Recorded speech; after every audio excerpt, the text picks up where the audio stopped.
dan pembunuhan Yuyun. Sang Menteri juga meminta Gubernur Bengkulu untuk lebih memperhatikan akses jalan masyarakat daerah terpencil. Lantaran tindakan kejahatan yang dialami Yuyun terjadi saat siswi SMP itu tengah melintas di jalan yang sepi.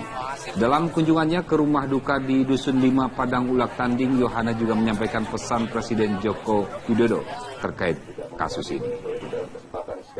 Untuk yang lain, yang 7 orang dewasa, saya dapat berita dari Jakarta dan saya mau sampaikan kali ini, Bapak Presiden meminta pelakunya dihukum seberat-beratnya. Ibu Menko meminta, tadi malam saya koordinasi sebelum saya berangkat ke sini dengan Ibu Menko, Ibu Puan, pelaku harus dihukum seumur hidup. Ya, tuntutan jaksa 10 tahun penjara untuk pelaku pemerkosaan dan pembunuhan siswi di Bengkulu menuai kecaman. Orang tua dan dalam hal ini, dalam pengadvokasian juga kami ingin menghimbau kepada pihak kepolisian ataupun kepada masyarakat umum, bahkan kepada pemerintah, agar ketika kita melakukan advokasi atau perlawanan terhadap kekerasan seksual, maka kita harus berfokus bagaimana untuk memutus rantai kekerasan seksual tersebut. Oleh karenanya, hukuman kebiri, hukuman mati bukanlah solusi dari situasi ini. Seperti itu. Masih dengan pertanyaan tadi ya, apakah layak dihukum mati? Tapi saya ingin ke Mbak Faira dulu sebelum Pak Kapolsek bicara. Mbak Faira, ada unsur minuman keras yang menjadi motif atau alasan daripada pelaku? Ya. Apa tanggapan Anda soal itu? Ya, ini kan memang sejak adanya peristiwa ini banyak ada pro kontra. Ya, ada beberapa pihak yang tidak mau faktor miras ini diganggu gitu ya. Ada beberapa. Menurut saya sih boleh-boleh saja lah orang berbeda pendapat ya. Saya juga berhak berpendapat dan mayoritas rakyat Indonesia juga bebas berpendapat. Di dalam hashtag cukup di Yuyun itu sebagian besar ya masyarakat meyakini bahwa faktor pemicu adalah miras, dan itu sebetulnya bukan sesuatu hal yang terlalu aneh. Karena apa? Kami dari Gerakan Nasional Anti Miras sudah melakukan kerjasama dengan Pusat Kriminologi KUKI. Ya, kami datang ke lapas-lapas, kami datang ke lapas anak. Apa yang terjadi? Dari seluruhnya itu sekitar 44% orang melakukan perkosaan dan pembunuhan di bawah pengaruh miras. 40% ya? Contoh Yuyun ya. Saya rasa tidak akan mungkin sesadis atau sebiadab itu sampai matanya dicongkel misalnya ya, sampai di sesadis itu kalau mereka mungkin tidak sebelumnya minum berpuluh-puluh liter miras ya. Dan tadi kan saya sudah bilang bahwa kecamatan itu terkenal sebagai sebutannya Teksasnya karena apa? Mereka gemar sekali pesta miras. Setiap hari mau azan mau apa pesta miras ya. Jadi sebetulnya tidak perlu juga kita menutupi atau merasa takut mengungkapkan sesuatu yang memang benar kenyataannya itu, dan semua orang bilang seperti itu. Senator Bengkulu mengatakan seperti itu, warga, polisi dan lain sebagainya. Menurut saya tidak perlu kita menutup-nutupi atau takut gitu loh. Ya. Mbak Faira, teman-teman Safe Officers dan juga Pak Kapolsek kita tahan dulu. Kita akan dalami lagi sebenarnya motif, apakah salah satu motif memang miras atau hanya satu faktor penting saja. Atau sebenarnya pembenaran juga buat pelaku, jangan-jangan sudah kita bilang saja kita kehilangan kesadaran, itu kan bisa dialasan juga. Sebetulnya kita akan bukan hanya salah satu ya. Artinya itu salah satu pemicu, bukan hanya satu. Bukan hanya karena miras saya, kan saya bilang ada faktor pemicunya. Tapi di balik itu tentu saja banyak faktor seperti yang sudah disebutkan oleh teman-teman tadi. Jangan lupa juga bahwa pelaku semua memang habis menenggak banyak sekali miras ya. Kita akan sambung lagi sesaat lagi, tetap bersama kami, bersama Pak Kapolsek juga Pak Ibtu Eka Chandra. Baik, apakah 14 pelaku ini layak dihukum mati? Kita juga harus dengar dulu dari Pak Kapolsek, tapi ditambahkan Mbak Faira ada yang ingin ditanyakan ke Pak Kapolsek? Pak Kapolsek, soal proses nih ya? Ya, soal proses ini sampai saat ini seperti apa, dan kemudian juga yang dua itu sebetulnya sudah diketahui belum posisi mereka itu sebenarnya dari mana, yang dua orang tadi? Pak, silakan Pak. Pak.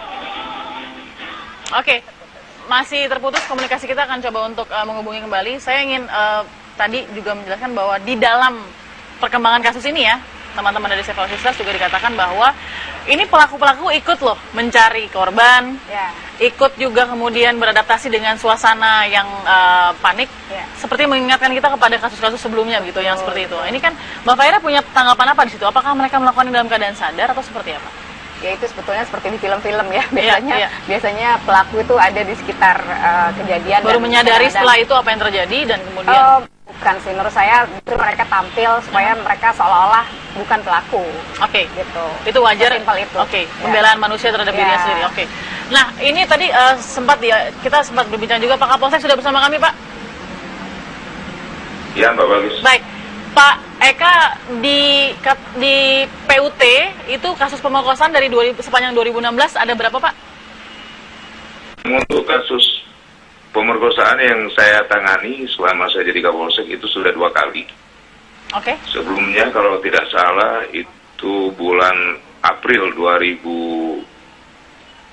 Oh, mohon maaf, itu bukan 2016, Mbak. Oke. Itu di 2015. Baik. Ya, di 2015 memang pernah kita tangani juga. Tapi memang antara pelaku dengan korban ini memang mereka diawali dengan jalan-jalan gitu, Mbak. Berarti 2 kasus dengan ini ya, Pak. Pemicunya juga apa, Pak? Boleh kami tahu? Kasus pertama yang Bapak tangani. Kalau yang itu, kalau saya lihat memang kekurang mengerti anak-anak itu kan memang mereka rata-rata masih umur 13 tahun, masih umur 12 tahun gitu. Baik. Saya masih merasakan kekhawatiran dari teman-teman Civil Sisters ya. Karena sepertinya mungkin masih abu-abu nih mau kemana. Karena begini kan kita juga tahu lokasi ini jauh, ada di pedalaman Bengkulu begitu. Mungkin juga kerja berat juga untuk Pak Ibtu Eka Chandra. Tapi apa yang ingin Anda kasih masukan kepada Kapolsek atau dukungan yang bisa diberikan? Silakan, Mbak Lini, Mbak Mutiara, silakan. Kalau masukan kepada Pak Kapolsek seperti itu, saya pikir kerja-kerja yang dilakukan itu cepat ya. Jadi intinya adalah bagaimana melanjutkan pekerjaan-pekerjaan untuk menangkap kembali pelaku yang masih buron ini gitu. Dan saya pikir apa yang disampaikan oleh Ibu Yohana Yambise yang mengatakan bahwa industri pornografi ini salah satu yang memicu tingginya angka kekerasan seksual terhadap perempuan, saya pikir itu betul. Karena industri pornografi ini yang harus kita beri fokus gitu ya. Jadi jangan kemana-mana dalam kita melihat akar persoalan dari situasi ini. Begitu. Tapi kan banyak potensial trigger. Ada saja pemicu dari mana saja kalau kasus pemerkosaan. Tapi kita harus berfokus bagaimana ketika kita mendata itu kan bahkan tingkat perkosaan yang terjadi di ranah personal itu paling banyak. Artinya adalah itu yang dilakukan oleh orang-orang terdekat, begitu. Dan ini bukan karena pelaku tidak sadar atau karena pelaku minum minuman keras dan segala macam, tapi memang dari pikiran gitu yang membuat perempuan ini bisa atau tidak punya kontrol atas tubuhnya. Saya ingin tanya ke Pak Kapolsek. Pak Kapolsek, ada tidak unsur orang dekat dengan korban yang menjadi pelaku? Kalau dikatakan yang sangat dekat, nggak ada juga loh, Mbak. Tapi relasi ada? Rata-rata memang pelaku ini mengenali korban karena mereka satu desa. Artinya satu lingkup begitu ya? Iya, ada satu juga desa, cuma beda dusunnya aja. Oke, ada yang antara kakak kelas dusun 4 begitu dan Pak ya? dusun 5 itu cuma kebun karet yang memisahkan. Oke, ada yang kakak kelas begitu Pak ya? Iya. Ada yang mantan kakak kelasnya, itu memang ada. Oke, kita harus mengerucut di sini karena ini segmen terakhir. Pertanyaan saya yang mungkin kalau Pak Ibtu kan pasti mengikuti undang-undang dan proses lidik dan sidik ya. Saya ingin ke Mbak Faira. Mbak Faira, ini sudah bukan masalah daerah ke daerah lagi, tapi harus masalah nasional. Apa yang Anda bisa lakukan sebagai wakil rakyat nanti untuk mendesak sesuatu yang sangat penting soal kejahatan seksual? Pesan saya untuk Pak Jokowi dan juga Ibu Yohana ya, dan juga teman-teman saya di DPR RI ya. Ada 2 hal yang harus disegerakan, yang harus dibahas, yang harus disahkan. Pertama adalah rancangan undang-undang penghapusan kekerasan seksual. Ya, bahkan tadi Mbak Bakis punya usul yang sudah saya tampung, kekerasan diganti kejahatan. Kedua, rancangan undang-undang minuman beralkohol karena ini sudah dibahas, tinggal disahkan. Ya, kalau tidak ada usaha seperti ini, saya sudah tidak percaya lagi bahwa Pak Jokowi misalnya punya program revolusi mental. Yang pertama. Terus kedua, di sana itu belum ada pesantren. Saya minta segerakan buat pesantren, dibina masyarakatnya, ya. Terus kemudian juga kebiasaan-kebiasaan minum miras dan lain sebagainya itu bisa dihentikan. Kepada Mbak Lini, silakan. Ada 2 hal yang mau saya tekankan. Yang pertama, negara atau DPR RI juga dalam hal ini punya tugas untuk segera membahas rancangan undang-undang penghapusan kekerasan seksual. Masuk prolegnas, tetapi tidak masuk prioritas untuk pembahasan. Jadi kami mendorong Save Our Sisters dan seluruh masyarakat yang punya kepedulian untuk kasus kekerasan seksual ini, tidak hanya YY, untuk segera menjadikan rancangan undang-undang ini sebagai prioritas. Itu yang pertama. Yang kedua, pendidikan seksual komprehensif harus segera dipikirkan oleh negara kita, karena itu penting. Mbak Mutiara, silakan singkat. Saya bagian menghimbau masyarakat ya, karena ini yang paling penting. Jadi bagaimana kita menjadikan persoalan perkosaan, persoalan kekerasan seksual ini adalah tanggung jawab kita bersama. Kita sebagai rakyat Indonesia harus mulai mengambil tanggung jawab.